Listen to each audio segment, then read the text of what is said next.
আসসালামু আলাইকুম সুপ্রিয় এইচএসসি পরীক্ষার্থীবৃন্দ, আমরা আজকে হাজির হয়েছি এসএসসি পরীক্ষার্থীদের ম্যাথ সাজেশন নিয়ে। আমাদের মধ্যে অনেকেই আছে যারা শুধুমাত্র ম্যাথ সাবজেক্টের কারণে এসএসসি পরীক্ষা নিয়ে খুবই ভীত অবস্থায় থাকে যে আমরা কীভাবে পাশ করব। তো আমি বলবো যে আসলে শুধুমাত্র পাশের জন্য আমাদের এই মুহূর্তে আমি জানুয়ারি মাসের শেষ পর্যায়ে এসে ভিডিওটা করতেছি।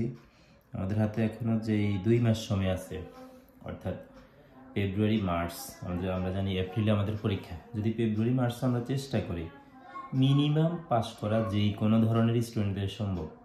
যে স্টুডেন্টরা টেস্ট পরীক্ষা দিয়ে কোনোভাবে পাস করে আসছে তার দ্বারাও সম্ভব এই ম্যাথ পরীক্ষায় যেভাবেই হোক পাস করা সম্ভব, মাত্র এই 2 মাস পরিশ্রম করলে। তো এটা শর্ট যে টেকনিক সেটা নিয়ে আমি হাজির হয়েছি। শর্ট সিলেবাস নিয়ে আমরা জানি আমাদের টোটাল যেই সিলেবাস, সেই সিলেবাসে আমাদের 100 মার্কের যে পরীক্ষা হয়, এই 100 মার্কের মধ্যে 70 মার্ক হচ্ছে রিটেন এবং তার সাথে 30 মার্ক হচ্ছে আমাদের এমসিকিউ। সো এই 70 মার্কের মধ্যে বীজগণিত, জ্যামিতি এবং ত্রিকোণমিতি, পরিসংখ্যান, এই 4টা ভাগে ভাগ করা হয়েছে। তো বীজগণিতের মধ্যে অনেকের কাছে বীজগণিত সহজ মনে হয়, অনেকের জ্যামিতি সহজ মনে হয়, অনেকের কাছে অনেকের পরিমিতি, ত্রিকোণমিতি সহজ মনে হয়, অনেকের কাছে পরিসংখ্যানটাও সহজ মনে হয়। আমি মনে করি আপনারা যদি এই যেই কোনো বিষয়ে স্পেশালি পাস করতে চান, আপনাকে আগে এই যে ম্যাথ পরীক্ষা আপনি যে পাস করবেন, আপনার হচ্ছে নিজের ভিতরে আগে একটা কনফিডেন্স সৃষ্টি হবে যে আমি পাস করব। এবং ওই পাসের জন্য আপনাকে প্রথম আগে প্রতিজ্ঞাবদ্ধ হতে হবে যে আমাকে পাস করার জন্য যতটুকু পরিশ্রম করা দরকার আমি ততটুকু করব।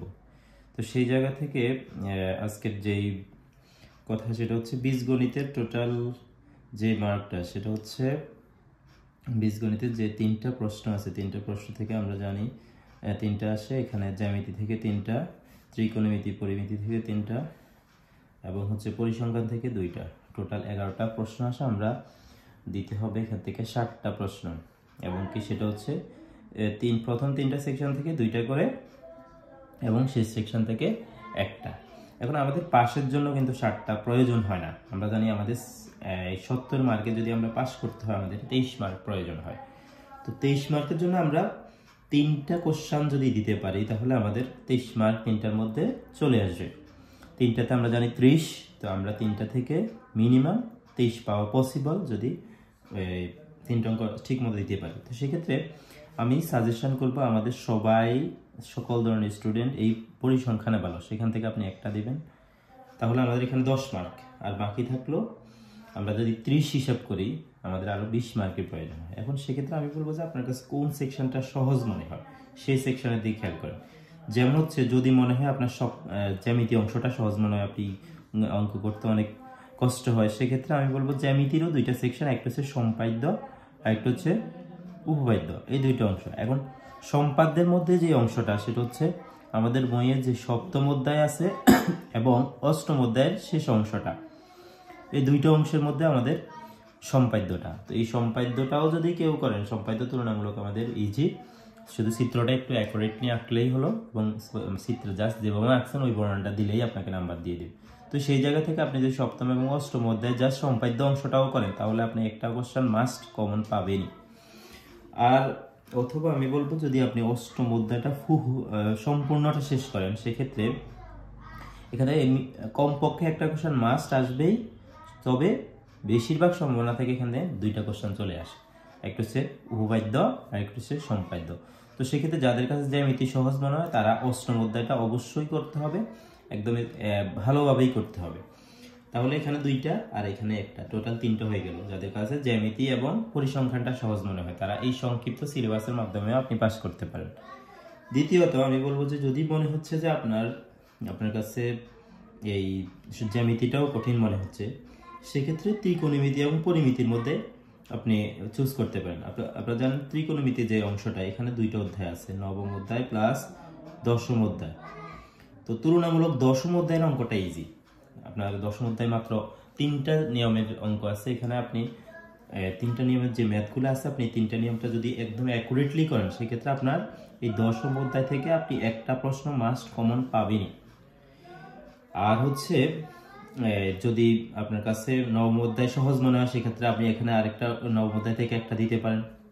যদি আপনার কাছে পরিমিতি সহজ মনে হয় তাহলে আপনি এই দুইটার মধ্যে যে কোনো দশম অধ্যায়টা দিবেন, প্লাস হচ্ছে এখানে এই যে পরিমিতি থেকে একটা দিবেন। তাহলে আপনার তিনটা হচ্ছে, পরিমিতি একটা, দশম অধ্যায় থেকে একটা, প্লাস পরিসংখ্যান একটা, তিনটা হয়ে গেছে। এই গেল আরেকটা পদ্ধতি। আমরা দুইটা পদ্ধতির কথা বললাম। আরেকটা হচ্ছে আপনার কাছে যদি বীজগণিত সহজ মনে হয় তাহলে বীজগণিতে আমরা জানি তিনটা অঙ্ক আসে, তিনটা অঙ্কের মধ্যে আপনি দুইটা দিতে পারবেন। তো দুইটার ক্ষেত্রে বীজগণিতের মাস্ট আসে, যেমন তৃতীয় অধ্যায় থেকে প্রত্যেক সময় একটা অঙ্ক মাস্ট আসেই, আপনি অবশ্যই অধ্যায়টা করতে হবে। সেকেন্ড হচ্ছে আপনি প্রথম এবং দ্বিতীয় অধ্যায়, স্পেশালি দ্বিতীয় অধ্যায়, এখান থেকে 90% সময় ম্যাথ আসে, তাহলে এটা করতে পারেন। এবং আপনাকে আমি সাজেস্ট করবো আপনি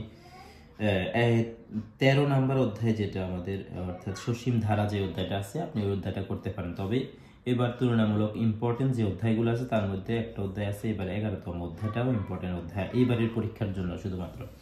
তো সেক্ষেত্রে আপনি এই অধ্যায়গুলো অন্তত করে যেতে হবে, আপনি মিনিমাম এই অধ্যায়গুলো করে যেতে হবে যদি আপনি বীজগণিত থেকে ভালো মনে করেন এবং বীজগণিত আপনার সহজ মনে হয়। সেক্ষেত্রে এখান থেকে এই অধ্যায়গুলো করলে আপনি আশা করি মিনিমাম 2টা অঙ্ক কমন আসবেই ইনশাল্লাহ।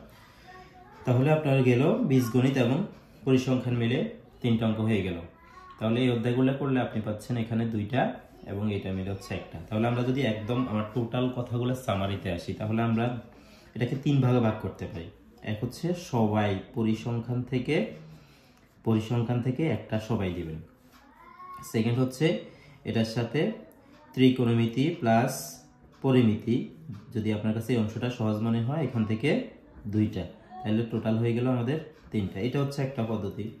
অথবা আপনি পরিসংখ্যান দিলেন, পরিসংখ্যানের সাথে আপনার হচ্ছে সহজ মনে যদি হয় পরিসংখ্যানের সাথে সাথে আপনার পরিসংখ্যান একটা, আর হচ্ছে জ্যামিতি অংশটা আপনার সহজ মনে হয় সেক্ষেত্রে জ্যামিতি অংশের মধ্যে আপনি মিনিমাম 8ম অধ্যায় করবেন, পারলে এটার সাথে 7ম অধ্যায় করবেন, তাহলে আপনার আশা করি 2টা অঙ্কই কমন চলে আসবে। 7ম এবং 8ম অধ্যায় মিলে 2টা অঙ্ক আসবেই মাস্ট। তো সেই ক্ষেত্রে আপনি এখানে পরিসংখ্যান একটা, এখানে একটা, আপনার 3টা কোশ্চেন হয়ে গেল। অথবা আমি বলবো আরেকটা পদ্ধতি, সেটা হচ্ছে আপনার পরিসংখ্যান আগের মতোই একটা রইল, আর সাথে সাথে যদি আপনার মনে হচ্ছে যে আপনি বীজগণিতে ভালো, তাহলে বীজগণিতে আমরা উপরের যে কয়েকটা অধ্যায়ের কথা বলছি আপনার ওই কয়েকটা অধ্যায় করে এখান থেকে 2টা প্রশ্ন কমন পেতে পারেন, তাহলে আপনার 3টা কোশ্চেন হয়ে গেল। তাহলে আমরা যদি যেই কোনো একটা পদ্ধতি, আমি এটা শুধুমাত্র যারা পাস করতে মনে হচ্ছে আপনার কষ্ট হবে পাস করতে, তারা এই যেই কোনো 3টা পদ্ধতির একটা পদ্ধতি ফলো করেন, আপনার বেশি চাপ নেওয়ার দরকার নেই। তবে একটা শর্ত আছে, এই পদ্ধতিতে আপনি পাস করতে হলে অবশ্যই যে কয়েকটা অধ্যায়ের কথা বলছে ওই কয়েকটা অধ্যায় একদম ভালোভাবে শেষ করতে হবে। অর্থাৎ এই কয়েকটা অধ্যায় থেকে কোশ্চেন আসলে আপনি যাতে কোনোভাবেই মিস না হয় এরকম একটা প্রস্তুতি নিয়ে যাইতে হবে, তার যাতে করে আপনার আর সমস্যা না থাকে। তবে এছাড়াও আমরা আরেকটা পদ্ধতিতে পাস করতে পারি, সেটা হচ্ছে আমরা প্রত্যেকটা অংশ থেকে শুধুমাত্র ইম্পর্টেন্ট অঙ্কগুলো করেও আমরা সংক্ষেপে পাস করতে পারি। সেটা নিয়ে আমরা আরেকটা ভিডিওতে বর্ণনা করব। আজকে এই পর্যন্ত, ধন্যবাদ সবাইকে। আসসালামু আলাইকুম।